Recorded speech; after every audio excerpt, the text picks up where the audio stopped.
All right, good evening, good afternoon, good morning, depending on your time zone. Welcome once again to the SDGs Roundtable series for the month of August. And this month we are looking at SDG 10. We're looking at SDG 10, which is reduced inequality. Welcome, welcome, welcome to each and every one of you. Thank you for being with us today at ADEV Africa for the SDGs Roundtable series. To those of you here with us on Zoom, we see you, we welcome you. For those who are joining live from YouTube, we see you, you're not left out. We're here, we see you. Welcome, welcome, welcome. So I want to see some expectations in the chat. We're looking at SDG 10, that is our SDG focus for today, which is reduced inequalities. So I want to know, what are your expectations from today's conversation? What do you expect to take away? What are you expecting to learn today in this conversation for today? Our theme is advancing the rights and opportunities for people with accessibility needs, right? And that is in line with SDG 10, which is on reduced inequality. So what are your expectations? What do you hope to learn today? What do you hope to take away from today's session? I'm going to give just about a minute.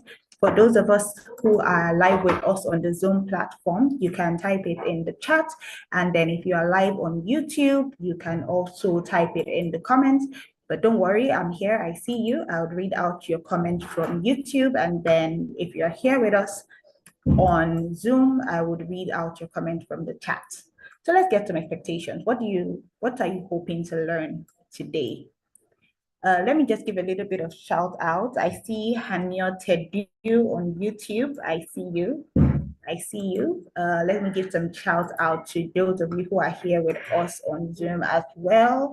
Buhari Hamza Aliyu, I see you. Simon Sese, I see you as well. All right, so we're dealing with a very essential topic for today on reduced inequalities and how we can advance the rights and opportunities for people with we're dealing with how we can advance the rights and the opportunities for people with accessibility needs, right? For persons who have accessibility needs. So last month we looked at SDG 8, which was on decent work. And like we said, this month we're looking at SDG 10, which is very essential. We want to see how we can contribute to reducing inequalities in the workplace, in schools, how the government can contribute. We're going to look at how technology can contribute. We're going to look at how public awareness and advocacy can contribute. We're even going to look at infrastructure and urban planning. So there is so much richly packed into all that we'll be doing today. And without further ado, our guest speaker is on the call. We have a very amazing guest speaker with us today, who is going to help us as we delve into this discussion. And remember, for our SDG Roundtable series, it's much more than just a discussion between the moderators and the guest speaker. We also have a session packed in later for you, our wonderful audience, to also share your suggestions, ask your questions, let us know what you think. We also have a slot for you to do that as well, right? So please don't go anywhere. We'll be done in about an hour, maybe 1.5 hours. We're done and we're good to go. So I'm going to go right ahead and introduce our guest speaker, who is Mrs. Bukola Ayinde, who is here with us today. And she's none other than the founder of Diary of a Special Needs Mom Initiative. So Ms. Bukola, I just want to confirm first that you can hear me. You could unmute. Let me see. Okay, I see you. Hi, Yeah. hello. Hi. All right, great. So great to have you with us today. So I'm just going to go right ahead and read your bio before we go straight into our session for today. All right. So like I said, Ms. Bukola Ayinde she is the founder of Diary of a Special Needs Mom Initiative. Now, Bukola Ayinde is the founder of Diary of a Special Needs Mom Initiative under the P413 Foundation. She's a lawyer, she's a storyteller, a film producer, I beg your pardon. She's a film producer, a disability inclusion advocate, and a social entrepreneur. She holds a Bachelor of Laws degree and a Master's in Managerial Psychology. She started her career as a litigation lawyer before moving on to become a training and development consultant. Now, in addition to being a life coach, Bukola is a neuro-linguistic programming NLP practitioner and a trauma care coach. Based on her experience as a mother of a special needs child, Bukola has become a voice for families who have children living with disabilities in Nigeria. She is passionate about inclusive education and disability inclusion.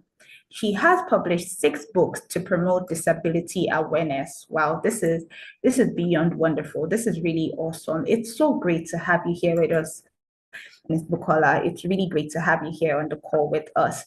And we know that with our session for today, we're going to have some more light shed on how to handle, children, not just children, but even also adults who are living with disabilities, who have accessibility needs. One thing we have come to notice is that most people don't know how to relate with people who have accessibility needs, and then especially children who are maybe special needs or they have this special accessibility need, they don't know how to relate with them. And remember, we are keeping a focus with how all this can contribute to us seeing the fulfillment of SDG 10, which is reduced inequalities. So, Dr. Bukola, I just want to be sure that you can hear me once again. Let me be sure that I'm still audible for you. Yes, I can hear you. All right, great. So we have some major areas around our conversation for today, some major focus areas that we want to look at. And these major focus areas are first about how we can understand what accessibility needs are. We also want to look at the role of education and employment. We want to look at the role of technology and innovation. We want to look at the role of public awareness and advocacy. We also want to look at the role of infrastructure and urban planning. And finally, we want to look at legal and policy frameworks. So let's start from the top, right? Let's start from just understanding accessibility needs in general. So what would you say are the key challenges that are faced by people with accessibility needs in, accessing their rights and opportunities? What challenges do they face, and how can we also better understand these diverse needs that, people with accessibility needs have, or even people with disabilities? How can we understand their needs? What are these key challenges, and how can we understand their needs? All right. Thank you, Toluwanimi, right? Yes, Toluwanimi. Yes, my daughter's name is Oluwalonimi. Oh, that's wonderful. Thank you. So it's a pleasure to be here and speaking about what I love to speak about. So talking about accessibility needs for persons, with disability or mobility impairment, it's beyond just their needs. It goes to the fact that from time immemorial in Nigeria, and it's not just Nigeria, right? Africa as a whole. I will be complaining of something right here in Nigeria, and a mother in Ethiopia or in Ghana will say, oh, it's the same. So let's talk about Africa as a whole. Is that children with disability or persons with disability are not supposed to be seen in the public space. So nothing is made available for them, because what we think in Africa is those kind of people should be hidden. Yeah. So that is why you have everything planned out in Africa that excludes them. How many supermarkets can you go in today that are accessible to persons on a wheelchair? How many banks can you access with a wheelchair? Think about it. Okay, let me give you an instance. In a particular church, there's this mom that has a child on a wheelchair, and they were renovating the church. and the church has different entrance points into the main auditorium. So the mother walked up to the committee head and said, "Oh, I have a child with disability. Please, can you make entry point 3 or 4, with a ramp so that my child will be able to get into the auditorium?" And the man shut her down and said, "Instead of you to use your faith so that your child can walk, you're asking for a ramp." So we still have this kind of ideas and mindsets and these are what we call social, cultural, and religious biases that we have. And it affects everything about persons with disability. And that has also gone to affect how we see. There was a day I went to Alausa, I think that was a few years back, with a person, with cerebral palsy. And she had to climb the staircase. Now, I think some of the buildings have elevators, and I mean, if there's light, then the person can go. Because what does the law say? It says that public places should be accessible. Okay, so that's the community. Look at the church. Look at hospitals. Have I seen any optician that have easy access? Maybe the eye doctor, look at the opticians' offices, the dentists, hospitals, you are seeing staircases. So we don't have an inclusive mindset when it comes with dealing with persons with disability in Nigeria, in Africa as a whole. Wow, I completely understand that. And I mean, I can completely relate to that, right? Because I mean, I have also noticed that you can barely find many public spaces, transportation routes that have become friendly for people with accessibility needs. And we're even going to go further into that, in this conversation. But let's dive into the area of education, right? So let's start with education first. So what role do you think education can play in empowering people with accessibility needs? So, you've talked about how we see many places where there are even some schools or majority of schools, to be very honest, that do not have provision for maybe someone who is in a wheelchair, right? You have only stairs all through. There is no provision for someone who is in a wheelchair to go to such a school like that. So what role do you think education can play, and how can educational institutions be much more inclusive and supportive? How can we give and provide a much more accessible learning environment for students with accessibility needs? Okay, so it still boils down to that main issue of children like this should be in, special education schools only. So let me give you a brief, history of my own daughter. My daughter, Oluwalonimi, has cerebral palsy. And the doctor said if it's a 1, that is a minimum, or the lowest level, and 5 is the highest level, she's a 5. So, I mean, her 4 limbs were affected. She has poor neck control, speech impairment. And I was categorically told that children like this should only go to special education schools. However, one way or the other, I found myself into a mainstream school, that's a regular school. And before I could even get that regular school, you walk up to a school and they say, "Oh, Mrs. Ainde, oh yes, we would have loved to take your child, but we already have staircases, we don't have facilities, our teachers are not trained." It was one excuse or the other.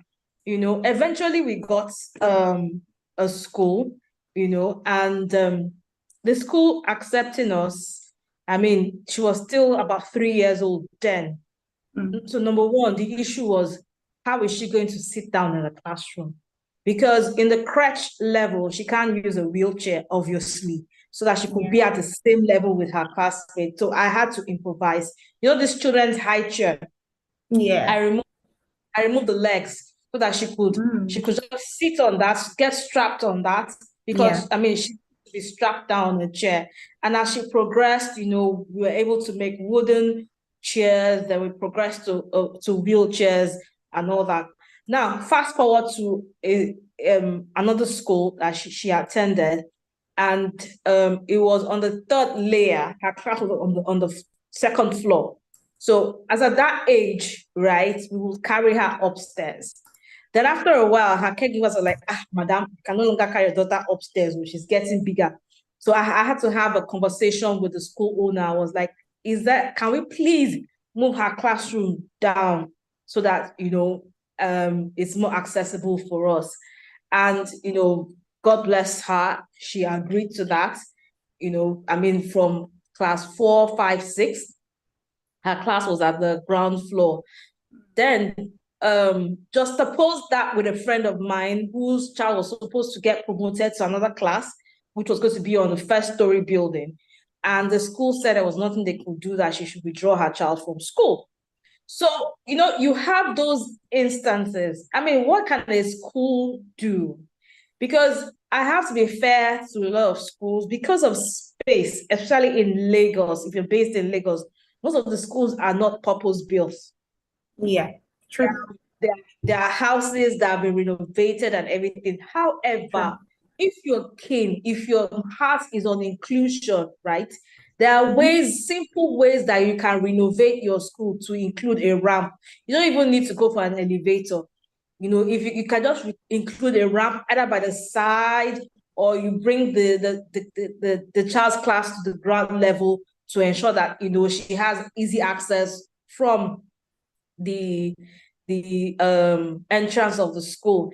And just saying this is that education, like I have said to people, is that when you're thinking of therapy for persons with disability, it's not just physiotherapy, it's not just occupational therapy. Education in itself is a form of therapy. It opens up the child's heart, the child's cognitive, especially for those who are not cognitive impaired. Up to like my daughter was about age 3 plus before she could make send words, and she was completely non-verbal till then. But her accessing education was, it was like a turning point in her life. So that is why if you wake me up today, I would always canvass for inclusive education for persons with disability. Wow, it's really touching. And then even the story you gave us of your personal experience, and even your friend as well. And truly we do see that not many schools are ready for that, to be more inclusive, right? And supportive of that. But like you rightly said, it doesn't take much to maybe have a ramp, just have a ramp at it by the side of the stairs. I do know that some buildings have become much more inclusive. So where they have the stairs, but they also have the ramp where if you're coming in a wheelchair, at least you can get up.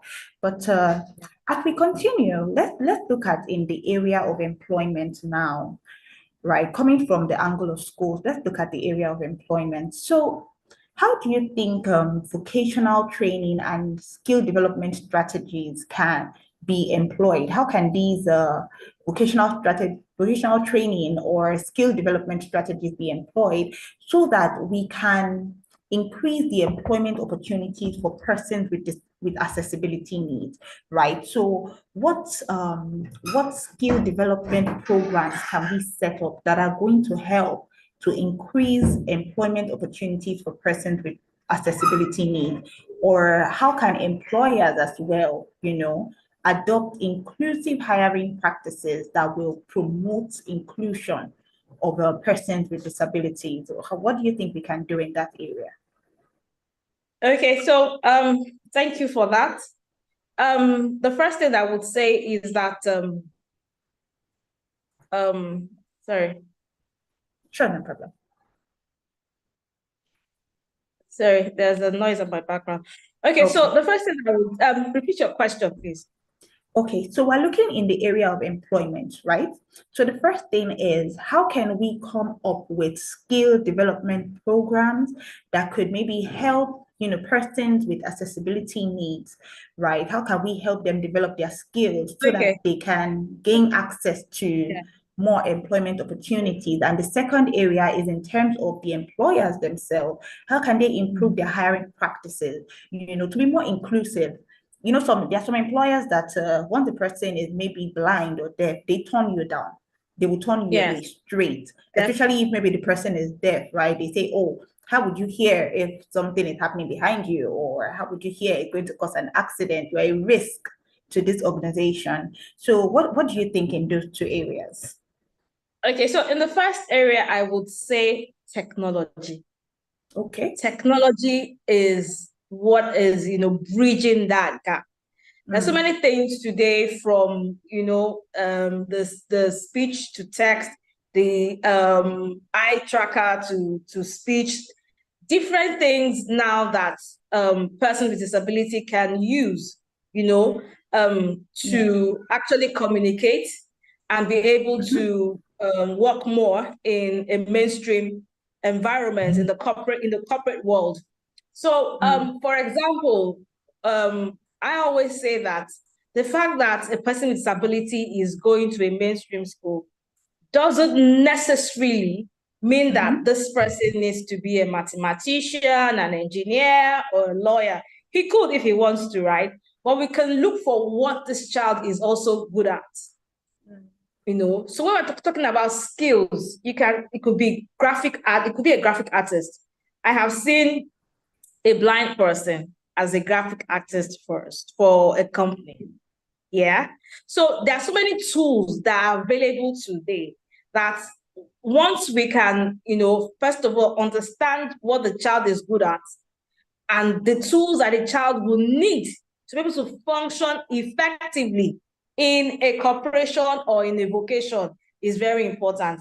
Let me shock you. There was this particular special school. I mean, they were teaching the children how to make, was a few years back. They were teaching the children how to make wools of stove. Kerosene stove. Yes, yes. Yes. And I said to myself, it's like you're programming these children for poverty, right?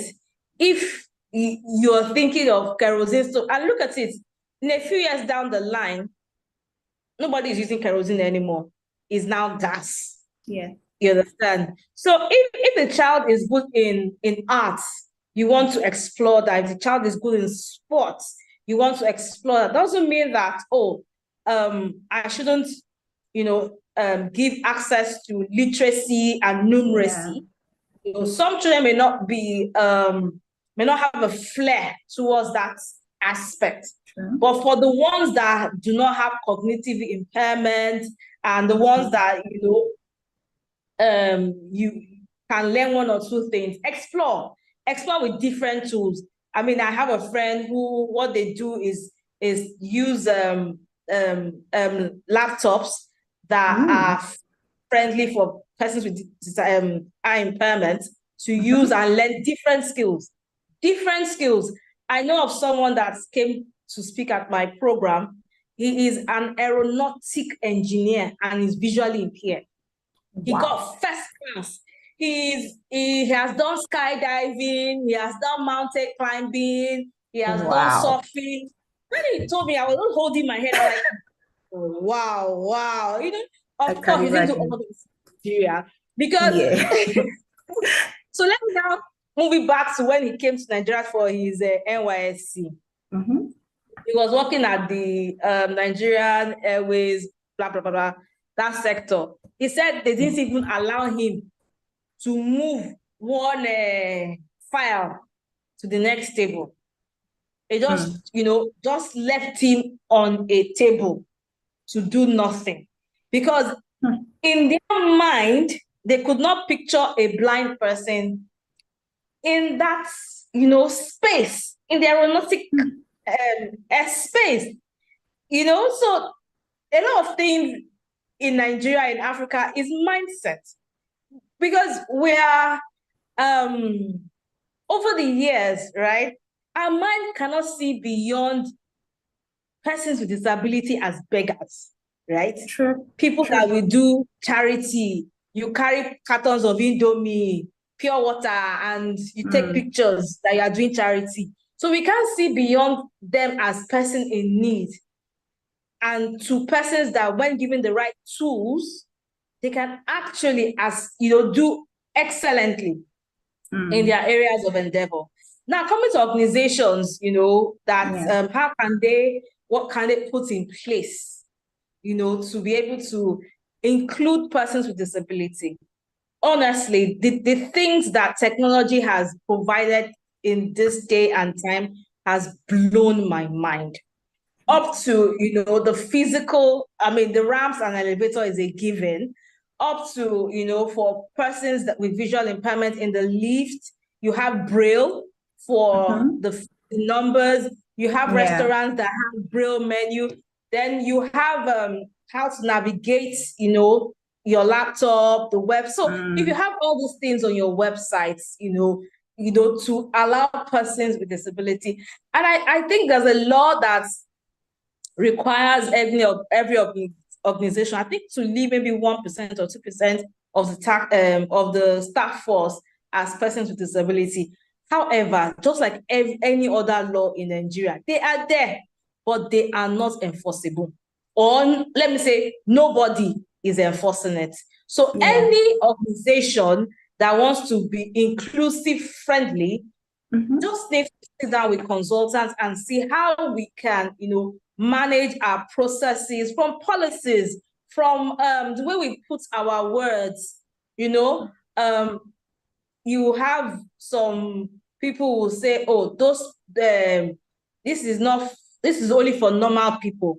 I mean, in my own dictionary, when you say opposite of normal is abnormal, are you calling them abnormal? So from language, from policies, from Yeah. different things, an organization can, impute that into their policies and become inclusive friendly in Mm. their recruitment as well. Wow, that was so profound. I mean, in the chat box, we have Oluwatobi was commenting on the kerosene stove in the 21st century for children. Like, Yes. what's Yes, but because we can't aspire for them. We yeah, don't see them doing more. We see them as, dependents, beggars, yes. and that's not how it's supposed to be. And that is why every day when I see a new invention, a new app, I'm so excited. I'm so Mm. excited. Yeah, it really, really, really true and very, very profound, right? It really is a mindset shift. There has to be a mindset shift where we're not just seeing these people as, able or abnormal people, right? These are persons who they also have vision, they have dream, they have skills, that can be honed and, can be worked on, right? And they can go on to do so many amazing things. I mean, we heard of many people, many famous people who were blind and deaf, people like Helen Keller, who went on to do amazing, amazing things. So I think, conversations like this are really important because it helps us to open our mind, right? And to also enlighten others, like what you are doing with your foundation and all these things, just enlightening people on how to relate better with persons with accessibility needs. So as we go on now, right? Let me say something here. Yeah. What I've noticed is that those who even thrive, Mm. persons who thrive in disability are actually oftentimes Mm-hmm. those who are born with it. Mm. Now, those who are not born with it, are more in shock Yeah. Okay. at the before and after. Mm. So I have a thriving life. I can access Uber. I can go to a party. Mm. I can go to maybe a church, a mosque. I can do this. I can do that. Then a switch, an Mm. accident, an infection, an illness happens, and that is it. So I have seen many people get into that state and depression sets in. They give up on living and they die. Mm. In fact, you hear people say, my friend doesn't come out of the house again because they don't know how to now access the world Yeah. in their new state. And that is why we're saying that, see, when we're canvassing and advocating for persons with disability, it's not just for those who are born with disability. Because Yeah. even when we get to our old age, we become senior citizens. It's also a form of disability. Let me give you an instance. My family went to Abuja. We wanted to get a visa from the Hungarian embassy. So we had to take my daughter to Abuja. And I think it was either this airport or Abuja airport.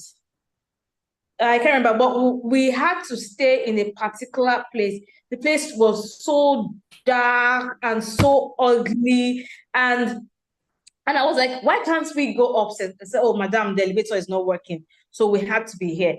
And when I got there and I saw different people there, the elderly, maybe he just has a sprained leg or something. I started laughing. Yeah. I started laughing because we don't understand that it's not just a child with Down syndrome. It's not just a child with autism. You could just break your leg, and look at what the airport, it's Abuja, airport was providing for persons with disability. It was as though we're in a warehouse. It was that bad. And that is how we treat people, who we feel do not fit into the society, not knowing that anybody could have a challenge one way or the other, and will need those same services. Yeah. So what you have today is that even the so-called senators, ex-presidents, celebrities, when they get to old age, is either they're leaving Nigeria or they don't leave their house. Sure. When you go to Europe, right, once after the busy time, like when workers have gone to work, so around that 9 a.m., you see very old people on the road moving because, okay, let me not get ahead of myself. Let me just... No, I can tell that this subject is it's something you're really passionate about, and I love it. I love it because it's rocket science, and people are behaving as they're living, they're immune from it. People, by the time they leave that position, you go to their offices trying to let them understand that these are just basic human rights for everybody. I'm not just canvassing for a child with disability. I'm canvassing for you and I. Because in our old age, you will no longer hold this position. You no longer be the Minister of Education. You no longer be the Minister of Transportation. You will not be there, and you will need this service. Then what will happen? We'll be at that same airport together. True. You and I, in our old age and white hair, we can no longer walk down the road without a bus driver, trying to hit us with a bus.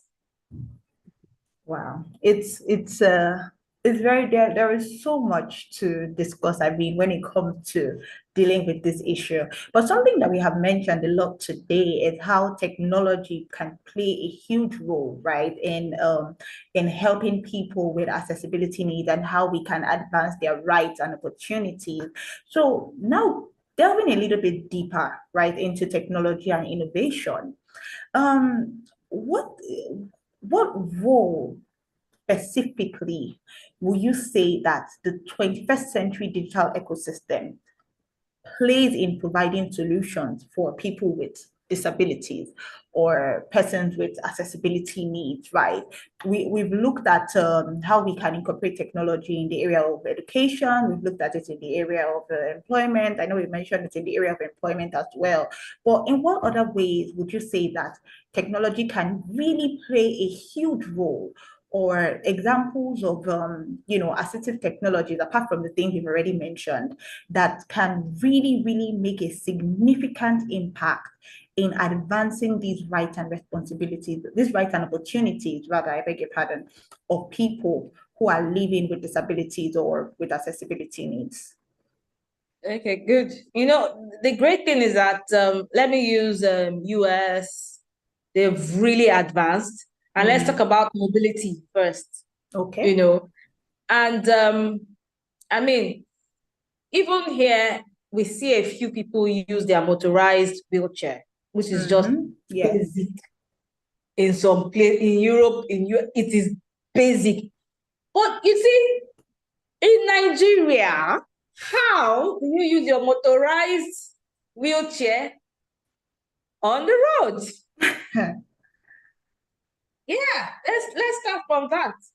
How do True. you use your motorized wheelchair on the road? That's one. Number two, how many buildings are even, built to include persons with disabilities that they can even use motorized wheelchairs? I'm talking about basic now, not app, not this, not that, just basic, right? So one thing leads to another. First, it starts with the mindset. But however, how can we now move from that to where we are? Those are the things we're looking at today. So we have the motorized wheelchair, right? Now let's look at let me give you some. So I'm going to include, from technology, I will include engineering to it. Do you know that there is no bathing chair for persons with cerebral palsy, for children with cerebral palsy in Nigeria? So I had to go to Lagos Island to buy this, what they call the Commodore, the one that is big. So they usually ship all these things from China. They have all these one size fits all. I bought it, placed my child on it, and she almost fell out of the wheelchair. Wow. We had to buy from Amazon.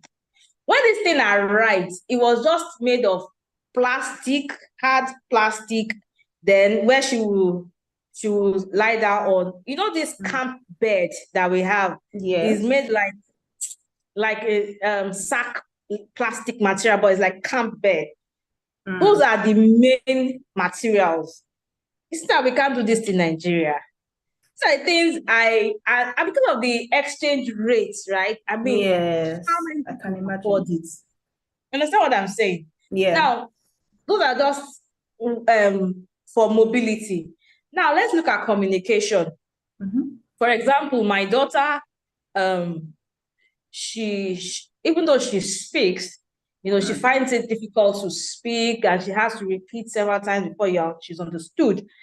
So I had been looking around for something she could use to communicate so that she could be fully integrated in the community. And we got the eye tracker, which is the eye to speech. So she'll use her eyes to type on the screen. Then it will, go to text, then to speech. And there was this particular one I saw, the TD Pilot by Toby Dynavox. And I reached out and got a quote.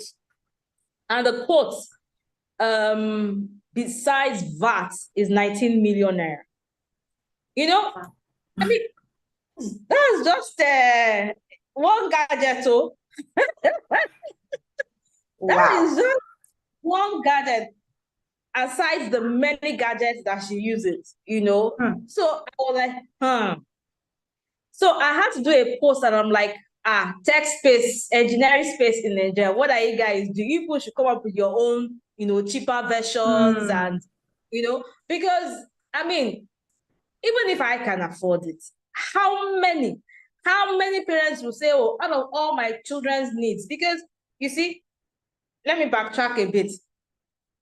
When my daughter was 3 and we went to Europe, I was telling the other moms, oh, we pay this, we pay for therapy, we pay to make the equipment, we pay for this, we pay.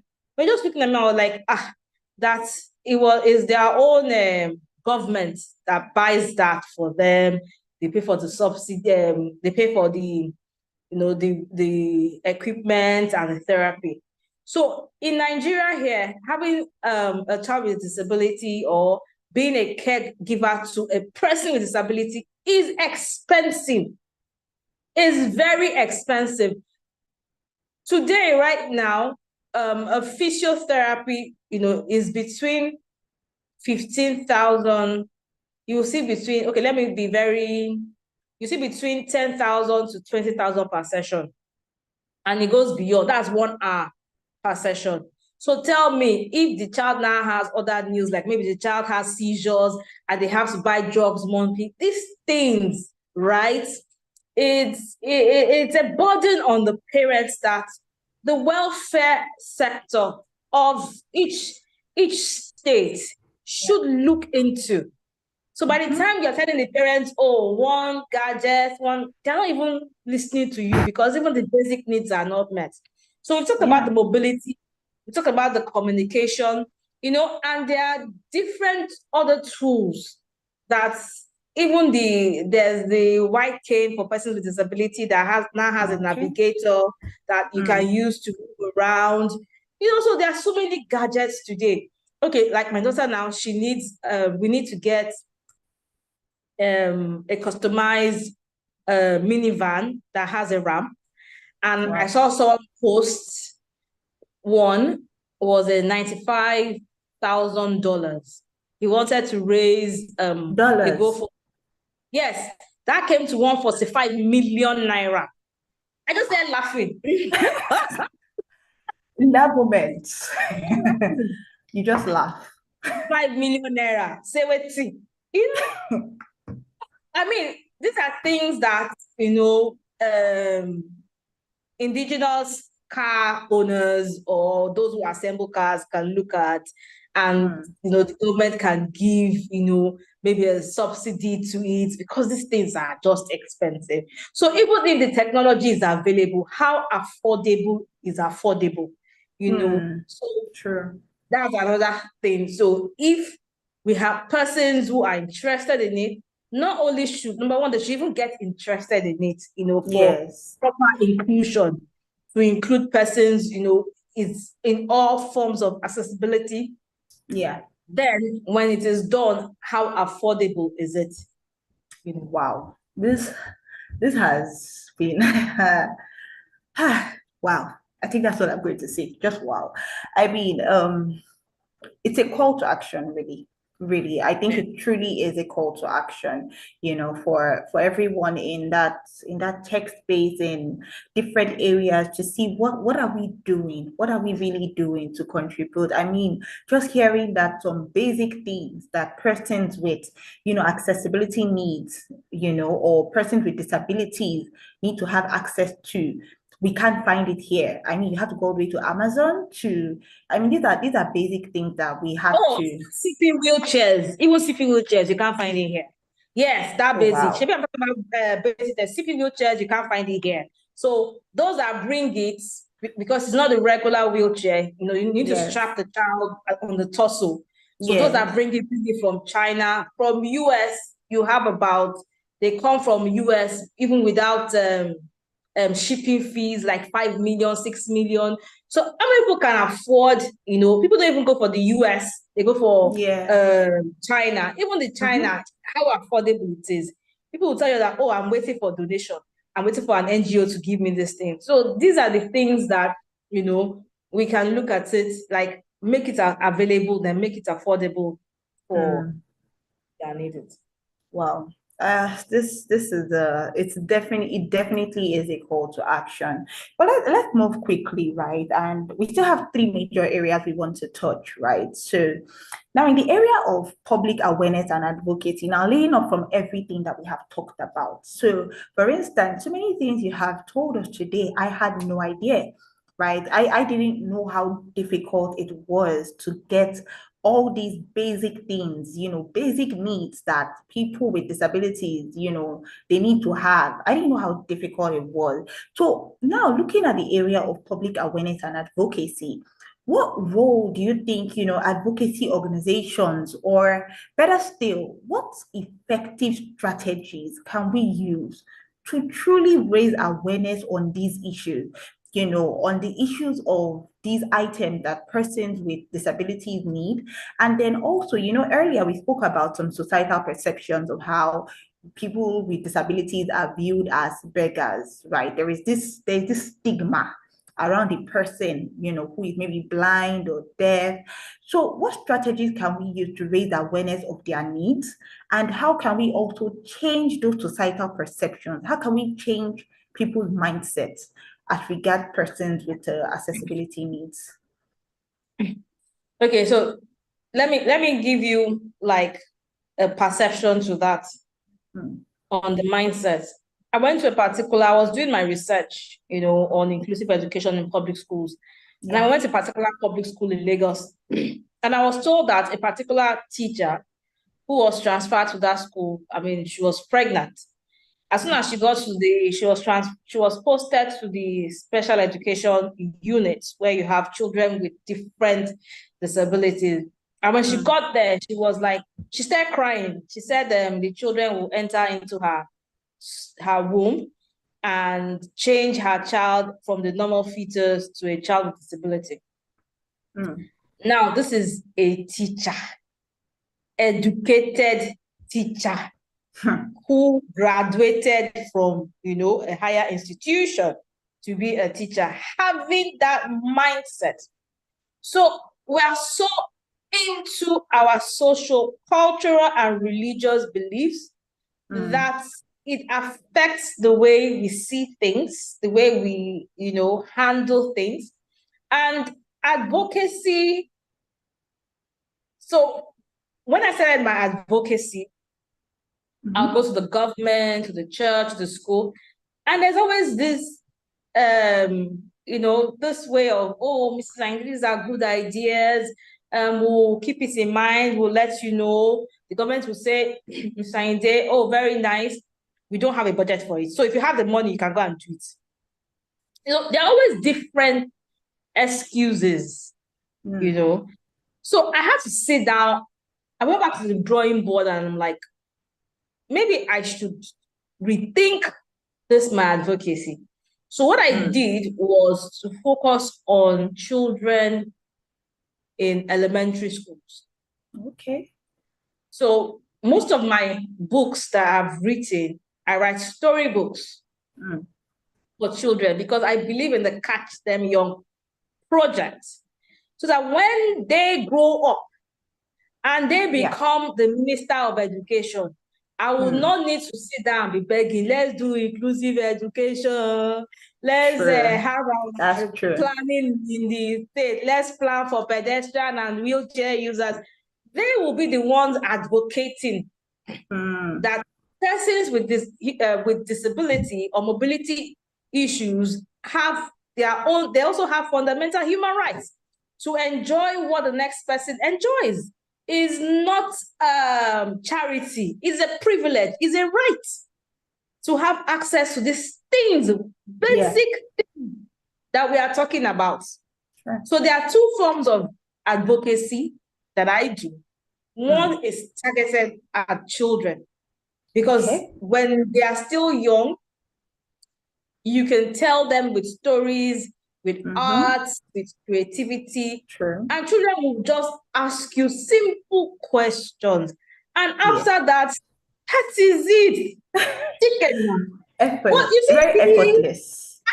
The adults, oh my God. Then they will look at you and say, if my pastor should pray for you, that demon that is troubling that child, and it's so amazing that we will tell a person, a cancer patient, to go for therapy, to go for chemotherapy and pray, but we will believe that a child with disability has a demon, because these are purely medical conditions, right? So advocacy for me. So last year, I translated one of my books to 6 languages, the Yoruba, the Igbo, Hausa, Pidgin, French, and German, because I realized that we need to speak the language of the grassroots. Yeah. We need to go down and let them. So when we're translating it, we had issues with the lingua of how you describe a person with disability in Yoruba, in Hausa, in Igbo. Most of this translation have derogatory words. True. So we had to start tweaking and looking for how to, rewrite history.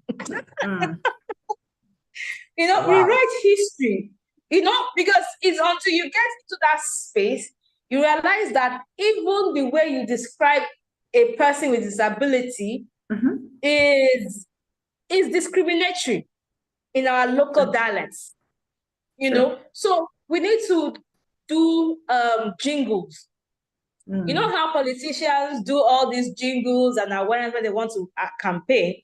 It's the Yes. same way we should campaign for awareness, acceptance, and inclusion in our community if we are serious about it, right?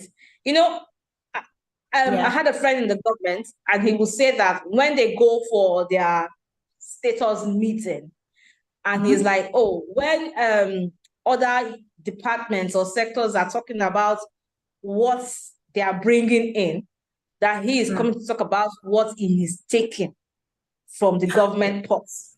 So usually they just, put him aside. And, I keep saying that we look at disability all wrong. We don't see disability as charity. There are business opportunities in disability management. People go to Europe for therapy. Yeah. Why can't we make Nigeria a place, where people can come for therapy?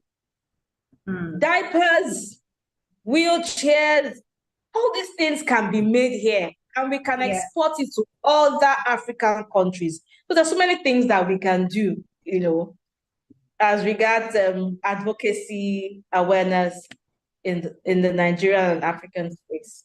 Wow, I mean, this was profound. I mean, I'm even just looking at the chat and I'm seeing that our audience, they're even taking notes, right? Richard said, grassroots enlightenment is very key. And, Susan also said that she believes this is a very great advocacy strategy, tapping into the young generation. And she said, indeed, train a child in the way you would like them to go, so that when they change, they will never, shun the way that they have been taught, right? And I think that is very profound, especially that aspect of capturing them young, going to the primary school. So before we go to the last question, I would just like to remind our audience that they can start getting their questions ready. You can put your questions in the chat. If you are streaming with us live from YouTube, you can put it in the comment section on YouTube. If you're with us on Zoom, you can put it in the chat box on Zoom. But now, Ms. Bukola, the next, or will I say the final thing that I would like us to address, the final area that I would like us to address now is in the area of legal and policy frameworks. Right. So I know you had mentioned before, just in passing, but I want us to dwell on it a little bit, that what are the most effective legal frameworks and policies that, we currently have in place to protect the rights of people with accessibility needs? And then how can government, especially here in Nigeria, or just government generally, how can they ensure the enforcement of these accessibility laws and regulations? Okay, I smile because you can't use the term effective and legal framework in disability in the same sentence in Nigeria. You cannot use the same. You can't use it. Just say legal framework. So we have the Discrimination Against Persons with Disability Prohibition Act 2018. Let me quickly paraphrase it. It says that it protects the rights of persons with disability in Nigeria. It prohibits discrimination on the grounds of disability and mandates accessibility. Underline it, though, is there in public buildings, transport, and facilities. The Act requires that all public organizations should ensure accessibility to their services, and that new public buildings must be designed to accommodate persons with disability. I don't even need to go far. Is it being done? Answer is no. Is it in the law? Yes, it's in the law. Is there the political will to enforce it? The answer is no. Because even the government themselves are not enforcing it. So any other public space who do it, they just do it because maybe that person has a relative that has a child with disability, or the person has traveled abroad and realized that, oh, most public places abroad have ramp. So you now tell the architect, I think it will be fine if my O2 has a ramp. not really that they want. Yes, look at Debola at the airport, one of the restaurants. He's on a wheelchair. Debola went there with his wife and they refused to serve him a restaurant. So let's even say that, okay, they don't need a ramp. I mean, it's free flow, into the restaurant, right? But they refused to serve him at the restaurant, and they said it was their company policy not to serve persons on wheelchair. You read some things and your ears just tingle. Like, I mean, like 21st century. Like, I can't even imagine it. And there was a lot of brouhaha on the social media, and everything. But this is that. So under normal circumstances, he should file for discrimination. He should file and get damages. Yeah. But is this enforceable in Nigeria? Those are the issues that we have. The laws are there. But those who are meant to, implement the laws, they are not also obeying the law. So they have no moral justice to enforce the law. So how can we change this? Is to have an inclusive community whereby the leaders, the protectors of the law, understand what inclusion is, buy into inclusion, and implement inclusion. Fine, we say, oh, Nigeria is already built, our roads are built. These things, did they not break roads to do rail in Lagos? As busy as Lagos is. So it's a matter of what you are interested in. It's a matter of what you want to promote. And the honest truth is that most of our leaders do not buy into inclusion, maybe lip service. But when it comes to it, they are not interested. If they are interested, you will see it in the policies that they roll out, in the implementation of those policies. But as of today, they are not interested. So just one more thing, right, on that legal aspect. And then once again, let me just reiterate that our participants on YouTube, on Zoom, if you have any questions, please put them in the chat box so that immediately after this, we can take your questions. So just one last thing now in this area of legal, right? So we've looked at a law that actually even exists, right? But we're not seeing it being practiced. So aside from looking at the government, are there things that we as individuals, so now we that are on this call, who are passionate about, about the SDGs, who are interested in pushing SDG 10, people who are passionate about helping, persons with disabilities or people with accessibility needs, what can we do to, should I say, encourage the government or to push, these legal policies to be enforced? Is it just advocacy that we can do? What can we do to ensure that these policies and these laws are actually enforced? Is there anything that we can do as individuals? Okay, so for me, I wouldn't say what we can do that these policies can be enforced. Rather, I would say what I can do in my own space to ensure that I am promoting, accessibility, inclusion, and awareness about persons with disability, persons that have accessibility needs. So number one, get educated. And everything you need to know is online. Google, ChatGPT, all the AIs are there for you to learn, about persons with disability. Look at the health sector, look at the education sector, look at the technology sector, look at, urban and regional planning, look at other countries. What are they doing? That's one. Number two, educate the people around you. So for example, right, you're a teacher in a school. Do you have the anti-bullying policies? Do you have books you can read to children in your schools, educating the children? You're sowing seeds. You may not be able to change or influence the government today, but you may influence that person who is going to get into the government tomorrow. And you are as well as powerful as the person who is also making, motions to change that the government is implementing the policies. So in your own space, in your organization, okay, maybe you are having someone comes to make a presentation to the team once a week. So many organizations do that right now.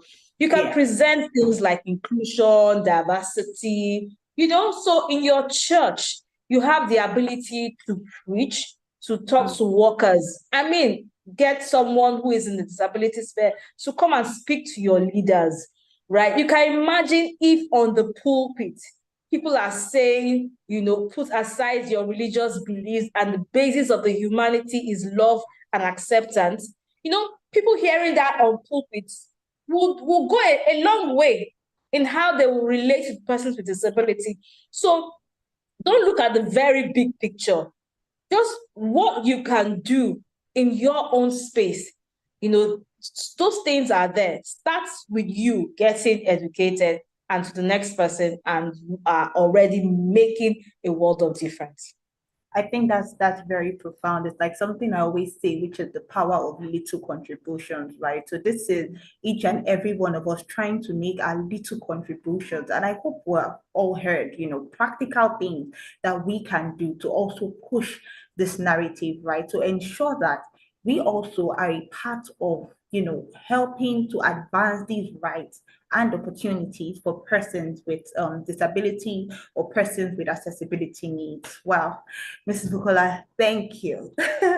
Thank you so much. I mean, this has been beyond profound. So let me just ask once again, let me check the chat. So do we have anyone that has any questions? I mean, I would be surprised if there are no questions because this live has been comprehensive. It's like we have fleshed it out. But let me also check on YouTube. Let's just be sure so I don't leave anybody out. So let me see. Okay, we don't have any questions on YouTube. Let me check on Zoom. All right, so I don't think we have any questions. So, Mrs. Bukola Ainde, thank you so much for being a part of this today. Thank you for gracing us with your presence. Thank you for the wisdom. Thank you for the practical strategies, right? Much more than just teaching us, right, and educating us, but you actually gave us practical strategies of what to do. Can we just have some reactions in the chat? Can we just appreciate her? Idemo Richard is telling you, thank you for all you do. Thank you for having me. Thank you so much. We really do appreciate you. Let's just have some appreciation for you. I'm seeing some reactions. They're clapping. They're giving you reactions. We really appreciate you. Thank you so much for being a part of us today. We really do appreciate you. Great, and they're praying for the rise of many more advocates. Yes, Richard, let's have many more advocates, right? And you too be an advocate, right? What would I just pray for the rise of many advocates? So thank you so much, Ms. Bukola. It was really great having you with us today. Yeah. Thank you so much. All right. So without further ado, I mean, it has been, how has this session been for you?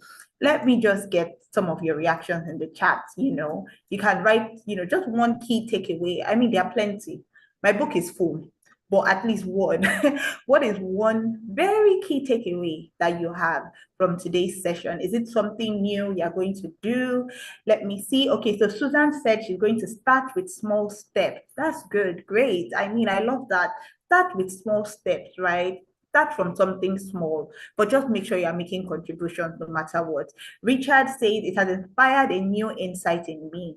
Wow, that's what we love to hear, right? We hold our SDG Roundtable series, to be able to inspire these things in you so that you can go out and take steps towards advancing the SDGs in your various communities, in your locations, in your countries. Very essential. Let me read from some more people. Wilson, I see Wilson. Let me check that again.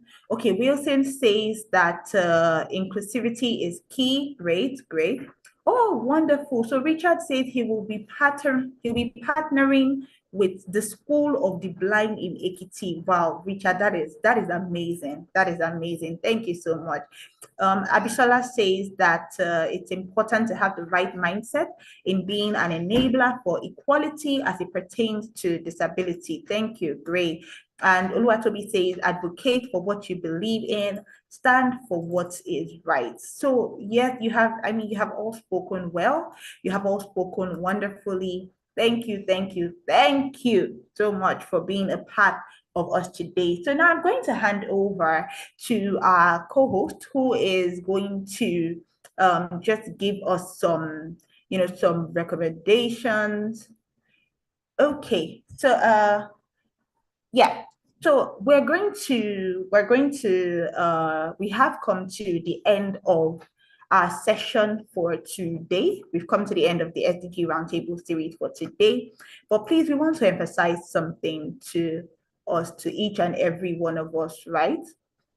Want to emphasize something that is important, that we hold these sessions much more than just being a part of it, take actionable steps from today. So all the things you have said you are going to do, Susan, I see you said tap into the young generation. Yes. And Ayokunle says that the change and advocacy begins with us. So please don't let it stop here. As you have said that the change and advocacy begins with us, let it actually begin with you, right? So it's very, very essential for you after this session today to go back and practically make a plan. What is that one little thing that you're going to decide from today?